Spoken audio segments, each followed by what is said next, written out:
My name is Claudine and I am 32 years old. Standing here at my sister Vanessa's wedding, I feel my heart pounding against my designer dress. 10 years since I walked away from my family after they refused to pay for my college education, claiming I needed to learn independence. 10 years of building my life from scratch, while they fully funded my sister's dreams. Now as I scan the reception hall, I spot them watching me with cold eyes, and I know this reunion is about to explode. Before I continue this story, let me know where you are watching from and hit subscribe if you want to hear how I overcame adversity to build my own life against all odds. My childhood started normally enough in our upper-middle-class home in the suburbs of Boston. My father, Edward, was a successful investment banker, and my mother, Catherine, was a real estate agent who specialized in luxury properties. Our Tudor-style house with its manicured lawn and heated swimming pool was the envy of the neighborhood. For the first few years of my life, I believed I had the perfect family.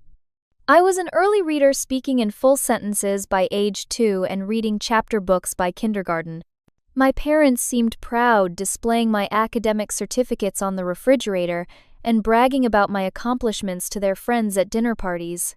I remember my father lifting me onto his shoulders after I won my first spelling bee in 2nd grade, calling me his little genius. My mother would brush my hair before bed, telling me I was destined for great things. Everything changed when I was 7 years old and my sister Vanessa was born. I was excited at first, eager to be a big sister. I imagined teaching her to read, sharing my toys, and having a built-in best friend. I even helped decorate her nursery carefully, placing stuffed animals around her crib. But as weeks turned into months, I noticed a shift in how my parents behaved toward me. The changes were subtle at first. My father, who used to read me bedtime stories every night, now rushed through them or skipped them entirely, claiming he was too tired after spending time with the baby. My mother, once attentive to my school projects, began forgetting about science fairs and parent-teacher conferences when I brought home straight, as the certificates no longer made it to the refrigerator. By the time I was 10 and Vanessa was 3, the differences in our treatment were impossible to ignore. For my 10th birthday, I received a modest party with a few friends and a store-bought cake. 3 months later, Vanessa's 3rd birthday featured a professional princess performer, a custom-designed cake and lavish gifts, including a child-sized electric car she could drive around our yard. When I turned 12, I asked for a cell phone since most of my friends had one. My parents lectured me about responsibility and said I was too young. When Vanessa turned 8, they surprised her with the latest iPhone, saying she needed it to stay in touch with her friends from tennis camp. Despite the growing favoritism, I kept trying to earn my parents' approval. I joined every club I could at school, hoping my achievements would make them notice me again. I became captain of the debate team, volunteered at the local animal shelter every weekend, and maintained perfect grades. My teachers called me exceptional. My parents called me self-sufficient. One evening when I was 16, I overheard a conversation that haunted me for years. I was heading downstairs for a glass of water when I heard my parents talking in the kitchen. My mother was saying something about the preparations for Vanessa's recital the next day. "I just want everything to be perfect for her," my mother said. "She deserves it." "She does," my father agreed. "She is such a joy, so different from—" I know, my mother replied with a sigh. The Claudine situation is complicated. The Claudine situation. That was what I was to them. Not their daughter, not a person with feelings, a situation. I crept back upstairs, that phrase echoing in my mind. What had I done to make them see me as a problem to be managed rather than a child to be loved? I spent the next 2 years working even harder, hoping that if I became perfect enough, they would finally accept me. By senior year of high school, I had transformed myself into someone any parent should be proud of. I was valedictorian with a 4.0 GPA. I had led our debate team to nationals. I had organized a community-wide fundraiser that provided thousands of books to underprivileged schools. And yet at home, I remained invisible compared to Vanessa, whose every tennis match and dance recital was treated as a monumental event worthy of celebration. I convinced myself that college would be my fresh start. Once I got into a prestigious university, they would finally see my worth. They would have to acknowledge that I had done something remarkable. So I poured everything into my applications, writing and rewriting essays until they were flawless, securing glowing recommendations from teachers who actually saw my potential. I applied to 15 schools, including all of the Ivy League universities. And then I waited, hoping that acceptance letters would finally make my parents see me. The acceptance letters started arriving in spring. I got into 12 of the 15 schools I applied to, including Harvard, Yale, and my dream school, Brown University. I had also secured a small merit scholarship, but it would only cover about 10% of the tuition. Still, I was elated. This was my moment, my chance to finally make my parents proud. I saved the Brown acceptance letter for a special dinner announcement. I spent all afternoon helping my mother prepare a roast chicken, seasoning the potatoes exactly how my father liked them, and even making Vanessa's favorite chocolate mousse for dessert. I wanted everything to be perfect when I shared my news. We sat down to dinner at exactly 6:30 as we did every evening. My father loosened his tie and asked Vanessa about her day first as usual. She chatted excitedly about being chosen for a solo in her upcoming dance recital. My parents beamed with pride, my mother reaching over to squeeze Vanessa's hand affectionately. "And how was your day, Claudine?" my father finally asked, his tone noticeably less enthusiastic. This was my moment. I pulled the acceptance letter from my pocket, unfolded it with trembling hands, and placed it on the table. "I got into Brown University," I said, unable to keep the pride from my voice. "They said my application was one of the strongest they received this year." My father glanced at the letter without picking it up. My mother did not even look up from her plate. "That is nice," she said, flatly cutting another piece of chicken. "Nice," I echoed, my excitement deflating. "It is Brown. It is an Ivy League school." "We heard you the first time," my father said, his tone suggesting I was being dramatic. "Congratulations." Vanessa, sensing the tension, offered a genuine smile. "That is really cool, Claudine. You are so smart." The rest of dinner passed in uncomfortable silence. I pushed food around my plate, appetite gone, waiting for something more. A question about my plans, an expression of pride, anything to indicate they cared about this milestone. Nothing came. After dinner, as I was loading the dishwasher, my father called me into his study. My mother was already seated on the leather sofa, her face unreadable. I sat across from them, a familiar feeling of dread settling in my stomach. About Brown, my father began straightening papers on his desk that did not need straightening. "Your mother and I have discussed it, and we want to be clear about our position on your education." I nodded, still holding on to a shred of hope that they were about to surprise me with their support. "We will not be paying for your college education," he stated matter-of-factly. "We believe it is important for you to learn independence and understand the value of money." The words hit me like a physical blow. What? "This is the real world, Claudine," my mother added. "Nobody is going to hand you anything. You need to work for what you want." "But I have worked," I protested, my voice rising. "I have worked harder than anyone I know. I am valedictorian. I got into an Ivy League school." "And that should make getting scholarships or loans easier," my father replied coldly. "Consider yourself fortunate." "Is this about money?" I asked, knowing full well it was not. My father's last bonus alone could cover 4 years at Brown, because if you cannot afford it— "Do not be ridiculous," my mother snapped. "This is about principles, about becoming self-sufficient." "What about Vanessa?" I demanded, anger finally breaking through my shock. "Will she have to be self-sufficient too?" My parents exchanged a look I could not interpret. "Your sister's situation is different," my father said carefully. "Different how?" I challenged. Neither answered. I stood up, hands shaking with rage and hurt, and walked out of the study. Instead of going to my room, I went to my father's home office. I knew where he kept important documents, and a suspicion was forming in my mind that I needed to confirm. It took only minutes to find what I was looking for. In a file labeled Education, I found documents for an educational trust fund.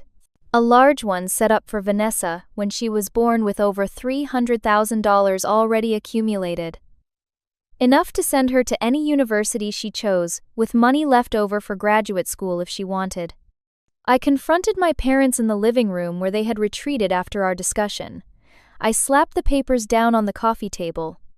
Different situation, right? I said, my voice eerily calm despite the storm raging inside me. You set up a college fund for her the day she was born. Where is mine? My father's face hardened. You had no right to go through my papers. And you have no right to treat your children so differently, I shot back. What did I ever do to make you hate me so much? Do not be so dramatic, my mother said dismissively. Nobody hates you. Then, explain this, I insisted, pointing to the trust fund documents. Explain why Vanessa deserves a future and I do not.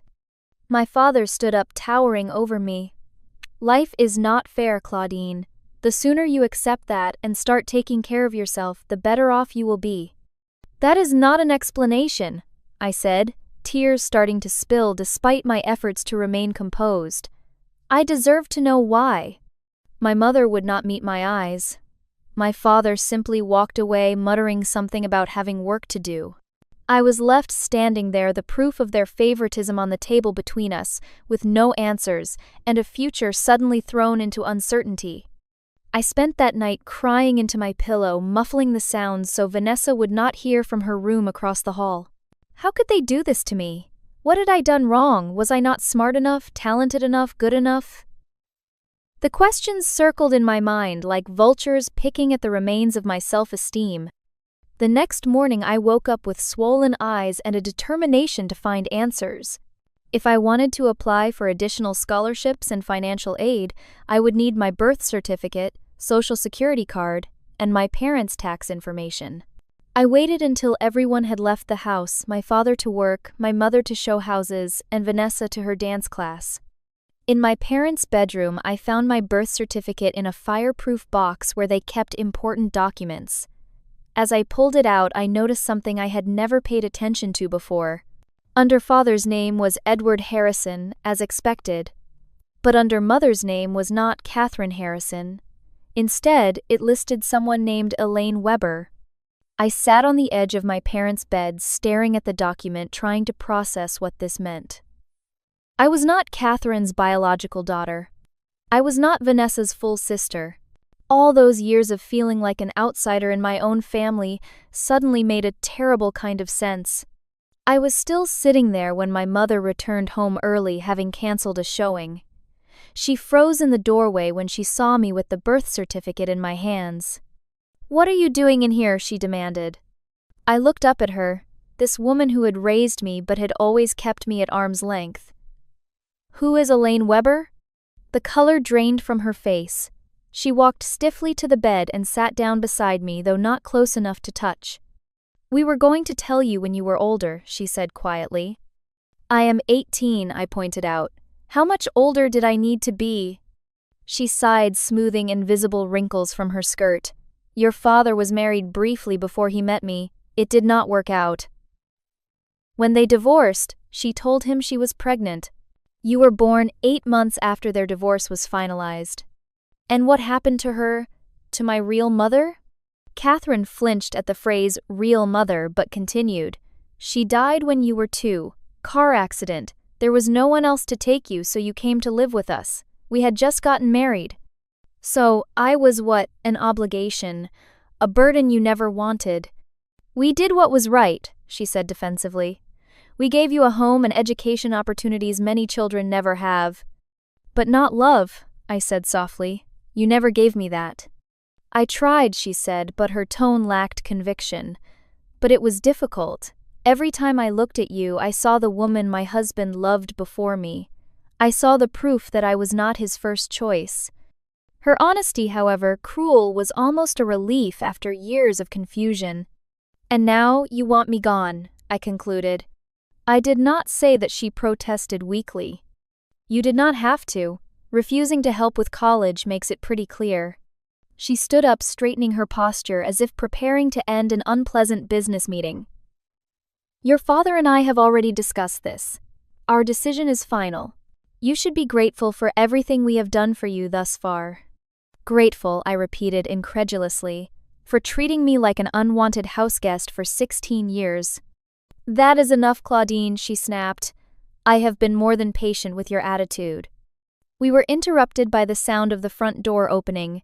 My father was home early too. When he entered the bedroom and saw us facing off the birth certificate between us, his expression turned to stone. "What is going on here?" he demanded. "She knows," Catherine said simply. My father's shoulders sagged slightly. He looked older, suddenly wearier. "I see. Did you ever plan to tell me?" I asked him directly. Eventually he said vaguely, "When the time was right." "And college?" I pressed. "Is that why you will not help me? Because I am not really your daughter?" "You are my daughter," he said, firmly, the first time he had acknowledged our relationship so directly in years. "Biologically, yes, but that has nothing to do with our decision about college." "Then what does it have to do with?" I demanded. "Why help Vanessa and not me?" He exchanged a look with Catherine, some silent communication passing between them. "Vanessa is younger. She needs more support." It was such an obvious lie that I did not even bother to argue. Instead, I gathered the birth certificate and my other documents and walked past them both. "Where are you going?" my father called after me. "To figure out my future," I replied without looking back. "Since it is clear, I am on my own." Later that evening, Vanessa knocked hesitantly on my bedroom door. I had been researching financial aid options, calculating budgets, and trying to figure out how I could possibly afford Brown without my parents' help. The reality was sinking in that I would likely have to give up my dream school. "Can I come in?" she asked quietly. I nodded, closing my laptop. At 15, Vanessa was everything I was not in our parents' eyes. Pretty sociable, athletic rather than academic. But she had always been kind to me, even when she surely sensed the difference in how we were treated. "Mom and Dad are acting weird," she said, sitting cross-legged on my bed. "Did something happen?" I hesitated, unsure how much to tell her. "I found out some things about our family today. About me." Her eyes widened. "What things?" "I found out that Catherine is not my biological mother," I said carefully. "My birth mother was Dad's first wife. She died when I was 2. Vanessa's mouth fell open in shock. "Are you serious? They never told you?" "Never," I confirmed. "And now they are refusing to help me pay for college even though they have a huge fund set up for you." Tears welled in her eyes. "That is not fair. Why would they do that?"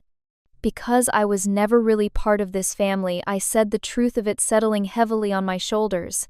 I was always just a reminder of Dad's past, someone they felt obligated to raise but never wanted. "That is not true," Vanessa insisted, grabbing my hand. "You are my sister, no matter what." Her loyalty touched me deeply. "Thank you, but I think it is time I figured out who I am away from here." "What do you mean?" she asked, fear creeping into her voice. "I am leaving," I told her, the decision crystallizing as I spoke it aloud. "After graduation next week, I cannot stay here anymore." "Where will you go?" Tears were streaming down her face now. My friend Lisa said I can stay with her family until I figure things out. "I will apply to state schools where tuition is cheaper. I will get a job. I will make it work." "But you got into Brown," she protested. "Dreams change," I said, trying to sound stronger than I felt. "Will you stay in touch?" she asked in a small voice. "Of course I will. I promised, though I wondered if our parents would allow it. You are the only good thing about this family." She threw her arms around me, sobbing into my shoulder. "I am so sorry, Claudine. I did not know." "It is not your fault," I assured her, patting her back. "None of this is your fault." That night, I began packing my life into boxes and bags. I sorted through 18 years of belongings, deciding what was essential enough to take and what I would have to leave behind. Clothes, my laptop, a few cherished books, and the small jewelry box that had belonged to my birth mother, the only thing of hers I possessed. Everything else would stay. I wrote out a budget, calculating how long my savings from summer jobs would last. I researched apartment costs, meal plans, textbook expenses. The numbers were daunting, but not impossible. I had always been resourceful. Now that trait would be my salvation. On my final morning in the Harrison house, I woke before dawn. I carried my bags downstairs quietly, not wanting a confrontation. Vanessa appeared in her pajamas as I was loading the last bag into my used Honda Civic, a 16th birthday gift that now seemed more calculated than generous, a means to ensure I could transport myself and not rely on them. "You are really leaving," she said, her voice thick with sleep and sadness. "I have to," I replied, hugging her tightly. "But this is not goodbye forever, I promise." "I will miss you so much," she whispered. "I will miss you too. Take care of yourself, okay?" She nodded, wiping tears with the sleeve of her pajama top. "Where are Mom and Dad? They should at least say goodbye." "I think it is better this way," I said, knowing they were likely awake but choosing not to see me off. Less complicated. I got into my car and started the engine, looking one last time at the house I had grown up in but never quite belonged to. As I pulled away, I felt a complex mixture of emotions, pain, and anger dominant among them, but also a surprising sense of freedom. For the first time in my life, I would be defining myself on my own terms, not struggling to earn the approval of people who had decided long ago not to give it. The first 3 months living with my friend Lisa and her family were a crash course in true independence. Lisa's parents were kind, but made it clear their home was a temporary solution. I needed to get on my feet quickly. I applied for every job I could find, eventually securing 3 part-time positions, morning shifts at a local coffee shop, starting at 5 a.m. afternoons at the university library, shelving books in evenings, tutoring high school students in math and science. My days started before sunrise and ended well after sunset. I would serve lattes to grumpy commuters until 11, rush to the library for my noon to 5 shift, then meet tutoring clients until 8 or 9 at night. By the time I collapsed into the pull-out sofa in Lisa's basement, I was too exhausted to even think about the family I had left behind.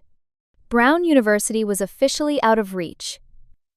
The financial aid package they offered, even combined with my small scholarship, left a gap of $20,000 per year that I had no way to fill. Instead, I enrolled at the state university, which offered me a more substantial scholarship based on my academic record. It was not my dream school, but it was a path forward. The fall semester began adding classes and homework to my already packed schedule. I survived on vending machine snacks and discount coffee, losing 15 pounds in the first 2 months from stress and insufficient meals. There were nights I cried myself to sleep, wondering if I'd made a mistake leaving home, if I should have swallowed my pride and accepted the crumbs of family life I had been offered. But each morning I forced myself up and back into the routine. Coffee shop, classes, library, tutoring, study until my eyes blurred, sleep for 5 hours, repeat. I refused to give my parents the satisfaction of seeing me fail. In my second semester, a glimmer of hope appeared in the form of Professor Eleanor Blackwell. She taught my Introduction to Business Ethics class and had noticed my consistently thoughtful contributions despite my obvious exhaustion. After class one day, she asked me to stay behind. "Miss Harrison," she began, "your last paper was exceptionally insightful." "Thank you," I replied, surprised by the personal attention. "I also notice you seem to be carrying a heavy burden beyond your coursework," she observed, her keen eyes taking in my worn appearance. Something about her genuine concern broke through my carefully constructed walls. Before I knew it, I was telling her everything, the words pouring out like water through a broken dam. My discovery about my birth mother, my parents' refusal to help with college, my 3 jobs and constant struggle to stay afloat. Instead of pity, her face showed something I rarely encountered: respect. "I have a research assistant position opening up next month," she said when I finished. "It pays $15 an hour, and I can offer 20 hours per week. Would you be interested?" The position would pay almost as much as my 3 current jobs combined with half the hours. It seemed too good to be true. "I would be very interested, but I do not have research experience." "You have determination and intelligence," she countered. "Those are harder to find than experience. The position is yours if you want it." That conversation marked a turning point. With Professor Blackwell's mentorship, I was able to quit the coffee shop and library jobs, keeping only a few tutoring clients. I finally had time to sleep, to study properly, and even occasionally see a movie with the few friends I had made. The work was challenging and engaging, assisting with Professor Blackwell's research on ethical business practices in developing economies. She became more than an employer, she became the mentor and maternal figure I had never really had. She pushed me academically, encouraged me to apply for competitive scholarships, and sometimes simply listened when I needed to talk. By the end of my freshman year, despite the rocky start, I had maintained a perfect 4.0 GPA.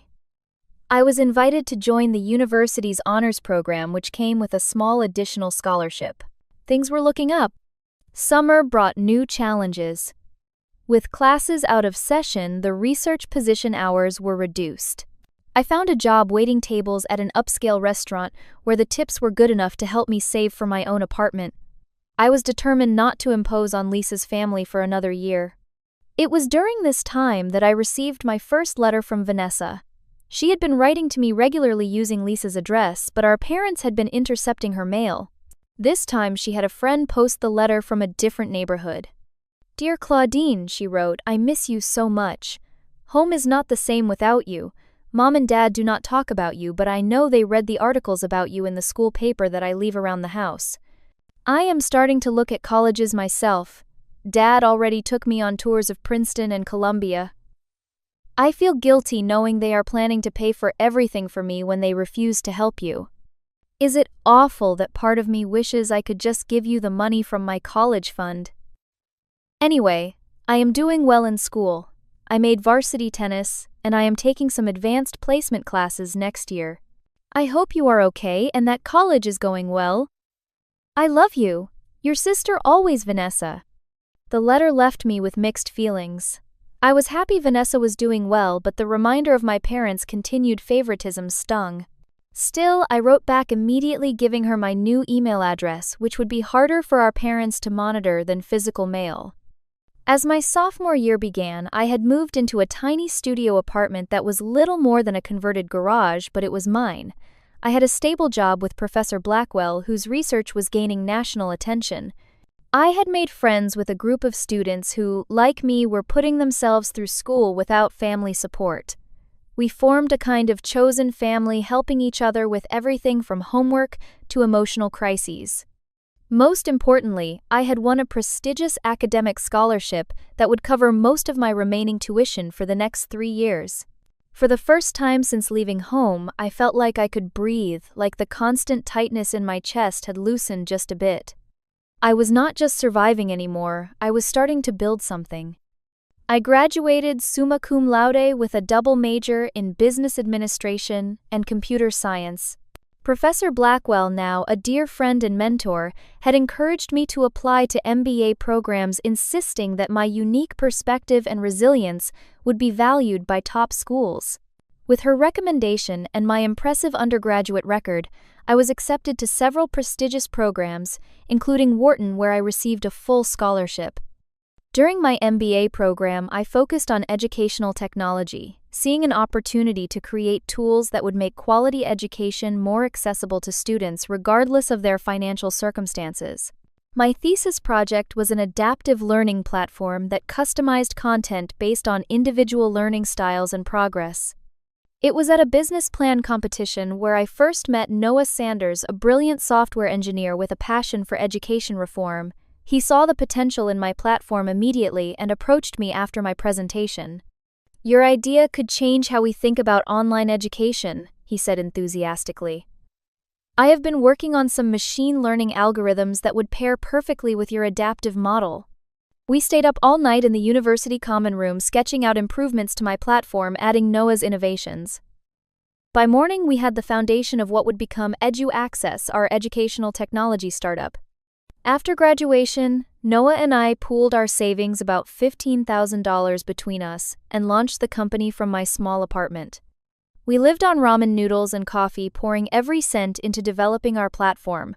The first year was brutal, with 18-hour workdays and constant rejection from potential investors. "Your idea is interesting," they would say, "but too idealistic. The market is not there." We refused to give up. We entered every pitch competition, applied to every startup accelerator, and continued refining our product. Our breakthrough came when a small private school agreed to pilot our platform with their students with learning disabilities. The results were remarkable, with significant improvements in engagement and academic performance. Armed with this data, we secured our first round of seed funding, $300,000, from an angel investor who believed in our mission. We hired our first employees, moved into a real office, and began to expand our reach. By year 3, EduAccess was being used in over 50 schools across the country.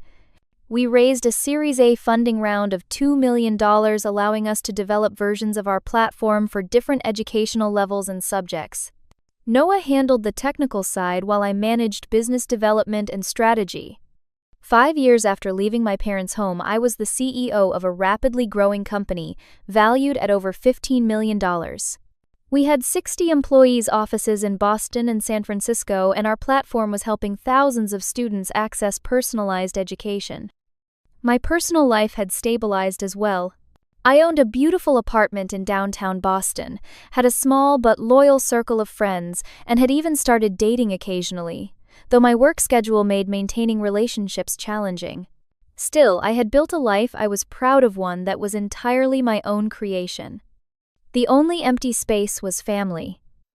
I had sporadic contact with Vanessa, who was now studying finance at NYU, fully funded by our parents as expected.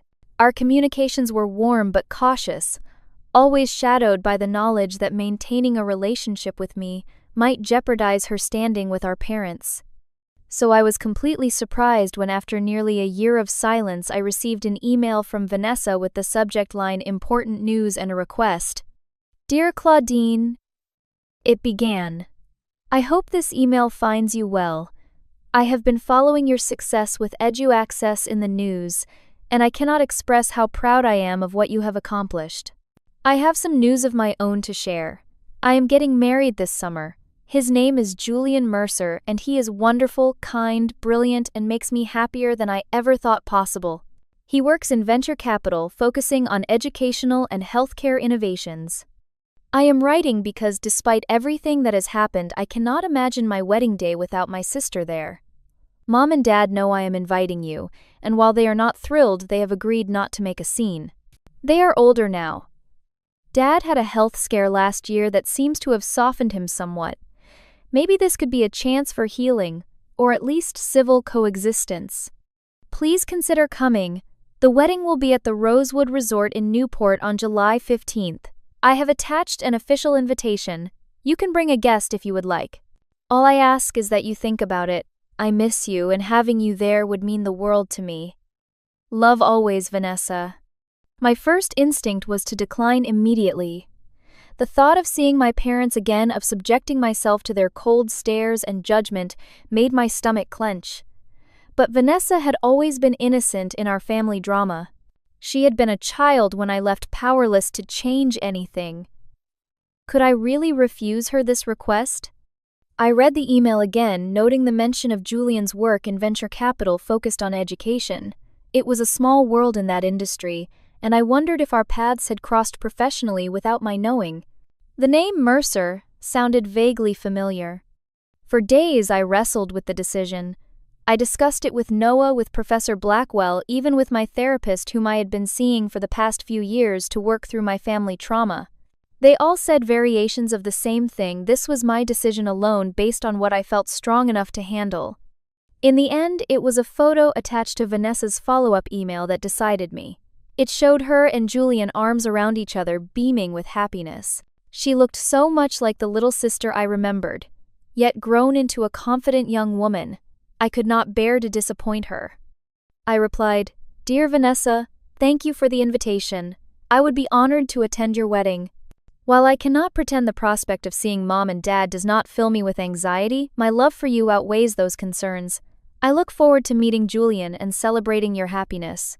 With love, Claudine." As the wedding date approached, I prepared myself emotionally for what would surely be a challenging day. I bought a stunning emerald green dress that made me feel confident and powerful. I booked a room at a different hotel from the wedding venue, giving myself space to retreat if necessary. I even prepared and rehearsed polite, brief responses to anything my parents might say. What I could not prepare for was how this wedding would become a turning point in my life in ways I never could have anticipated. The Rosewood Resort was even more magnificent than the website had suggested, a sprawling estate overlooking the Atlantic Ocean. As my taxi wound up the long driveway, my heart hammered against my ribs. 10 years of building a life apart from my family, and now I was voluntarily walking back into their orbit. I checked into my room and spent extra time on my appearance armor for the battle ahead. My emerald dress was custom-made, my hair professionally styled, my makeup flawless. The woman who stared back at me from the mirror looked confident, successful, untouchable. If only I felt that way inside. The ceremony was scheduled for 4 o'clock in the resort's garden pavilion. I arrived at 3:45, slipping into a seat in the last row. I recognized distant relatives and family friends as they filtered in, many doing double takes when they spotted me. The whispers began immediately. "Is that Claudine? I thought she was estranged from the family. Did you hear about her company? Apparently she is quite successful now. I wonder if Edward and Catherine know she is here." I kept my gaze fixed forward, pretending not to notice. A string quartet began playing, signaling the ceremony was about to begin. I still had not seen my parents. Then Vanessa appeared at the garden entrance on our father's arm, and my breath caught.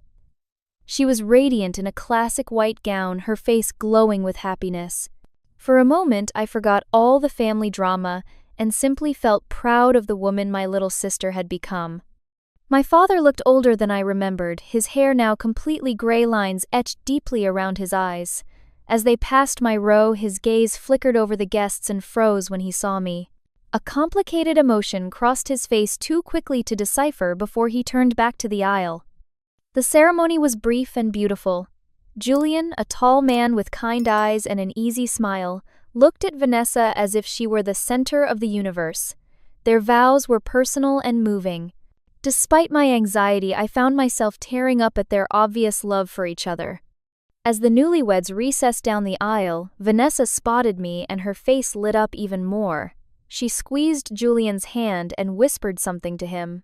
He looked in my direction, and for a second I thought I saw recognition in his eyes, though I was certain we had never met. The reception was held in the resort's grand ballroom. I hung back, letting most guests enter before me, still avoiding a direct encounter with my parents. I found my assigned table near the back, relieved to be seated with distant cousins rather than immediate family. After dinner and the traditional first dances, I finally worked up the courage to approach the head table to congratulate Vanessa. She saw me coming and jumped up to embrace me, heedless of her expensive gown.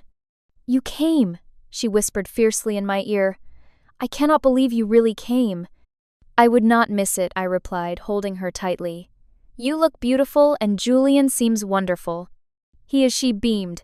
"And he knows all about you and your company. He cannot wait to talk to you properly." She turned to introduce me to her new husband, but at that moment my parents appeared beside us. 10 years had changed them. My father looked frailer than I had realized from a distance, and my mother's face was more lined, her hair elegantly silver now rather than the honey blonde I remembered. The 4 of us stood frozen in a tableau of awkwardness. Vanessa looked panicked, clearly regretting her assurance that our parents would behave civilly. "Claudine," my father finally said, his voice gruff, "you look well." "Thank you," I replied coolly. "Congratulations on your daughter's marriage." The deliberate wording claiming Vanessa as their daughter while excluding myself from that category was not lost on any of us. My mother's lips thinned into a tight line. "I am surprised you showed up," she said, her voice barely above a whisper but dripping with disdain. "What made you think you would be welcome?" "Mum," Vanessa gasped. "You promised." "I promised not to make a scene," my mother hissed. "I did not promise to pretend I am happy about this intrusion." I maintained my composure, grateful for years of high-stakes business negotiations that had taught me to keep my emotions in check. "I am here at Vanessa's invitation to celebrate her happiness, nothing more." My mother leaned closer, her voice so low that only I could hear. "Why is this unwanted peace here? Have you not caused enough disruption to this family?" The cruelty of her words knocked the air from my lungs. After all these years, all my accomplishments, I was still nothing to her. I opened my mouth to respond, though I had no idea what I would say when Julian suddenly appeared at Vanessa's side. He looked from my mother's venomous expression to my shocked face, and something shifted in his demeanor. His pleasant smile disappeared, replaced by an expression of disbelief. He paled visibly, then drew himself up to his full height. "Silence," he shouted, loud enough that nearby conversations stopped abruptly. "This person is Claudine Harrison, founder and CEO of EduAccess, the company that saved my family's educational foundation and revolutionized how we approach adaptive learning." The ballroom fell quiet, all eyes turning to our small group. Julian continued, his voice carrying clearly through the silence. "She is the most innovative mind in educational technology today, and I have been trying to meet her for 2 years. Her platform is helping thousands of underprivileged students access quality education tailored to their needs." He turned to my parents, his expression incredulous. "And you speak to her like that? Do you have any idea what she has accomplished?" My mother looked stricken, my father confused. Vanessa was wide-eyed, glancing between her new husband and me, as if trying to put the pieces together. "You know each other?" she asked. Julian shook his head. "Not personally, but every venture capitalist in the education sector knows Claudine Harrison. Her company turned down a $100 million acquisition offer last year to maintain their commitment to accessibility. She is a legend in the industry." I stood there, mortified by the attention yet strangely vindicated. The whispers around us had changed tone completely. "That is the daughter who left. I had no idea she was so successful. Did you hear what Catherine said to her? How awful. No wonder she stayed away all these years." My father looked at me with new eyes, calculation replacing confusion. "Claudine, perhaps we should speak privately." "I do not think that is necessary," I replied calmly. "I came to celebrate Vanessa's wedding, not to rehash the past." Julian was still watching my parents with unconcealed disapproval. "My foundation has been trying to partner with EduAccess for months. We would be honored to support your work, Claudine." Before I could respond, Vanessa stepped forward and took my hand. "Would you dance with me, sis, for old time's sake?" Grateful for the escape, I allowed her to lead me to the dance floor, leaving our parents standing speechless with Julian.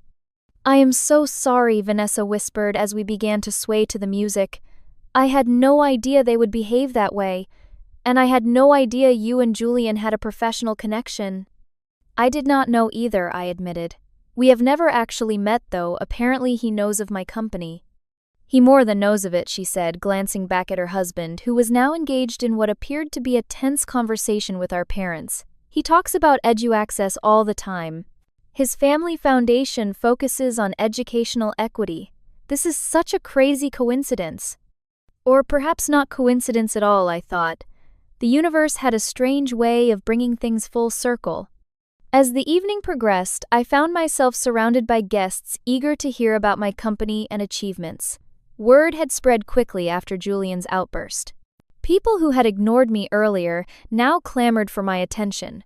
I answered their questions politely, but without elaboration, uncomfortable with the sudden reversal. Near the end of the reception, as I was preparing to slip away, my father approached me alone. He looked tired, the confident banker I remembered, reduced to an aging man with regrets etched into his face. "May I speak with you for a moment?" he asked, his tone more request than demand. "Outside, perhaps." Against my better judgment, I agreed. We walked to a terrace overlooking the illuminated gardens, the sound of the ocean audible in the distance. For a long moment, neither of us spoke. "Your mother and I may have misjudged you," he finally said. I almost laughed at the inadequacy of the statement. "May have..." He sighed heavily. "We made decisions we thought were right at the time. We believed forcing you to be independent would make you stronger." "No," I said firmly, "you did not. You abandoned me because I was inconvenient, a reminder of your past that Catherine could not tolerate. Do not rewrite history now because you discovered I became successful despite you, not because of you." He flinched, but did not deny it. "Perhaps you are right. But the fact remains you have built something impressive, something we never anticipated. Did you really expect me to fail? I asked, genuinely curious. I do not know what we expected, he admitted. We did not think about it much at all once you were gone. The honesty hurt more than a lie would have. Well, now you know. I survived. I thrived. No thanks to either of you. My mother appeared at the doorway to the terrace, her expression unreadable. She approached slowly, as if unsure of her welcome. Your sister is looking for you, she said stiffly. They are about to cut the cake. I nodded and turned to go, but she surprised me by touching my arm lightly. What you have accomplished is significant, she said the words, clearly difficult for her. We may have been wrong about some things. It was as close to an apology as I was likely to get. I looked at these two people who had shaped my early life through their rejection, who had pushed me away and into a future they never imagined possible. I did not do it to prove you wrong, I told them. I did it because I had no choice but to rely on myself. So in that way, I suppose I should thank you for the lesson in independence. I walked away then back toward the celebration of my sister's happiness, leaving my parents on the terrace with whatever regrets they might finally be beginning to feel. The aftermath of Julian's dramatic revelation rippled through the remainder of the wedding reception. Guests who had previously avoided me now approached with curious questions about my company and career. Several handed me business cards suggesting professional connections. The irony was not lost on me. After years of trying to prove my worth to my family, validation had come from the most unexpected source, my sister's new husband. Julian himself sought me out as the evening was winding down. He found me near the dessert table, enjoying a moment of solitude after the emotional roller coaster of the night. I want to apologize for putting you on the spot earlier, he said, looking genuinely contrite. When I heard how they were speaking to you, something just snapped. No apology necessary, I assured him, though I am curious about how you know so much about my company. He smiled warmly. Your adaptive learning platform quite literally saved my family's educational foundation. We were struggling to show measurable impact with our scholarship programs until we integrated EduAccess. The improved outcomes helped us secure major funding. I have been trying to meet you for almost 2 years, but your gatekeepers are formidable. And now you have married into my family, I observed with a wry smile. Quite the backdoor approach. He laughed. Pure coincidence, I assure you. When Vanessa first mentioned her estranged sister, I had no idea you were the Claudine Harrison. It was only when I saw you tonight that I made the connection. We chatted easily about educational technology and the future of learning, finding common ground in our shared passion for accessibility. It was refreshing to discuss my work with someone who truly understood its value, especially in this setting where I had once felt so undervalued. As we talked, I noticed my parents watching us from across the room. They were huddled together, my father speaking intently while my mother nodded occasionally, her eyes never leaving me. I could almost see the recalculation happening, the adjustment to this new reality where their discarded daughter had become someone of significance.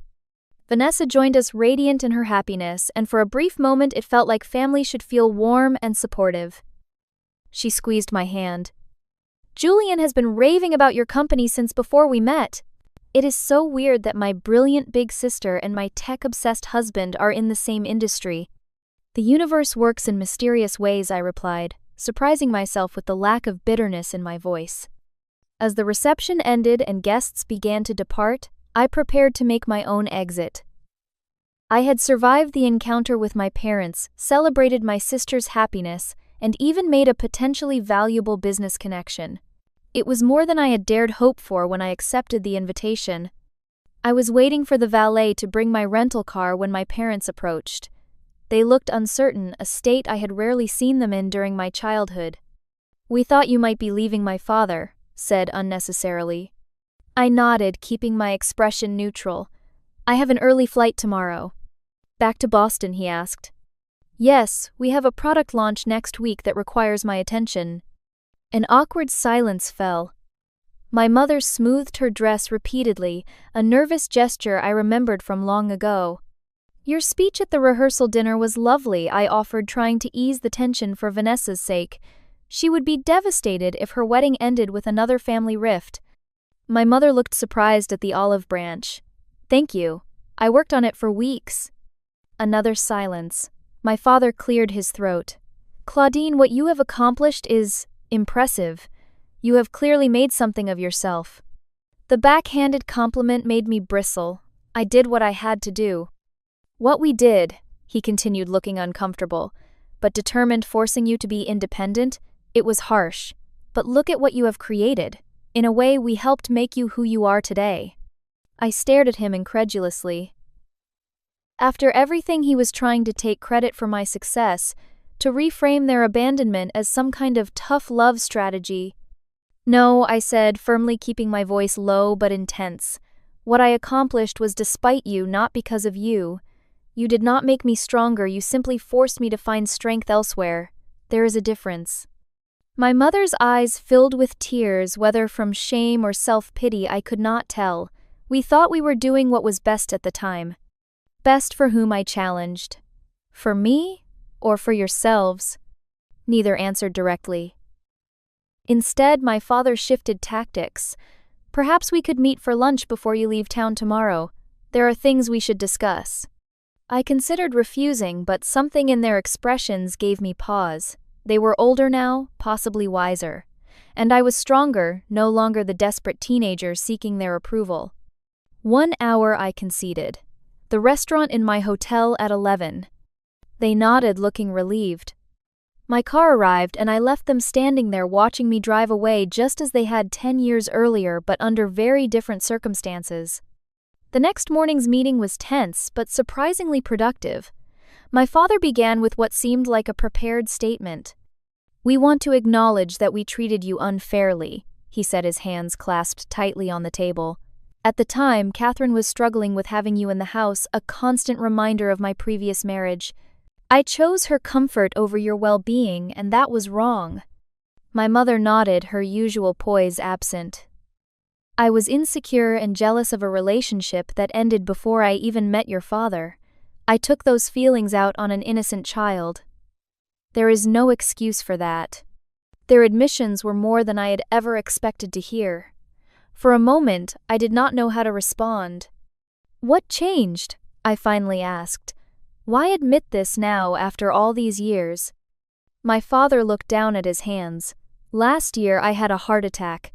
Not a major one, but enough to make me face my mortality. It forces you to evaluate your life, your choices. The regrets pile up quickly when you think you might be dying. And seeing you last night, my mother added, successful, confident, clearly thriving despite how we treated you. It was impossible to maintain the fiction that we had done the right thing. Julian's reaction was a wake-up call too, my father admitted. Seeing you through the eyes of someone who values your work, who sees what you have created, it made me realize how blind we have been. We talked for the full hour, covering ground that should have been addressed years ago. They asked about my journey, about the struggles and triumphs of building my company. I shared some details but kept others private, still protective of the life I had built independent of them. Near the end of our meeting, my father broached a subject I had not anticipated.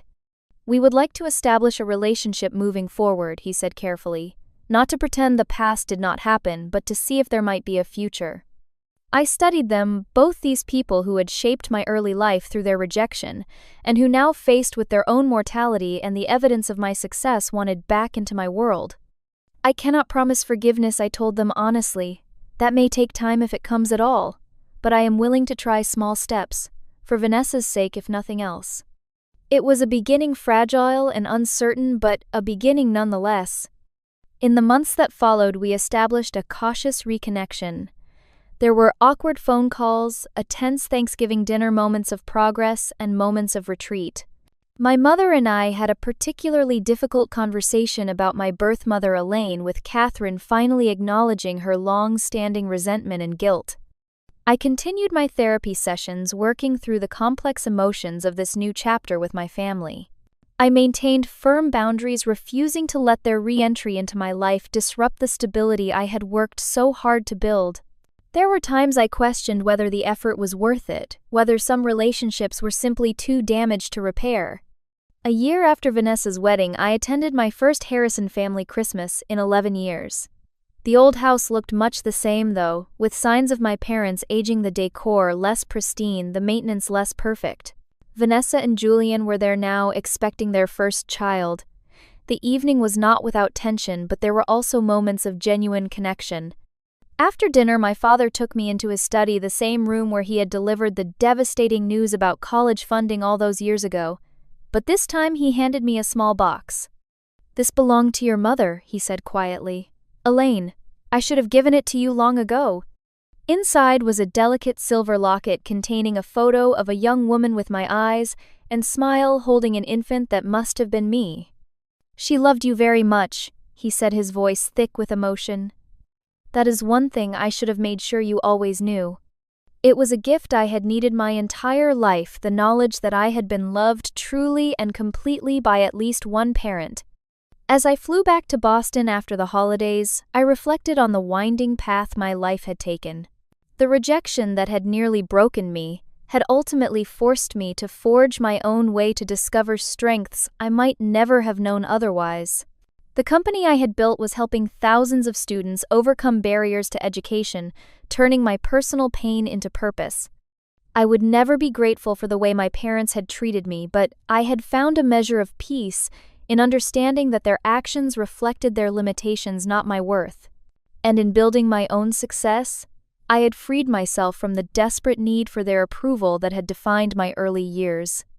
EduAccess continued to thrive, expanding internationally and developing new technologies to make quality education accessible to even more students. I established a scholarship fund specifically for students who, like me, were pursuing education without family support. The first recipient was a brilliant young woman named Zoe, whose parents had cut her off when she chose computer science over the family business. My relationship with my parents remained complicated, a work in progress that might never fully heal, but had at least moved beyond the toxic patterns of the past. With Vanessa and Julian, I found the uncomplicated family connection I had always craved strengthened by Julian's genuine respect for my professional accomplishments and Vanessa's enduring sisterly love. The journey taught me that true independence is not about rejecting connection or proving your worth to those who failed to see it. It is about building a life that reflects your values, surrounding yourself with people who recognize your light, and finding the strength to offer forgiveness not because others deserve it, but because you deserve peace. Sometimes the family we create matters more than the family we are born into. Sometimes the hardest roads lead to the most beautiful destinations. I do not regret walking away from that house 10 years ago, because in doing so I found myself. Have you ever had to make a difficult choice that ultimately led to unexpected growth? What family dynamics have shaped your own journey? I would love to hear your stories in the comments below. If this resonated with you, please hit like and subscribe for more insights on overcoming family challenges and building resilience. Share this with someone who might need to hear that their worth is not determined by family validation. Thank you for listening, and remember, the family that truly matters is the one that sees your value, whether they share your DNA or not.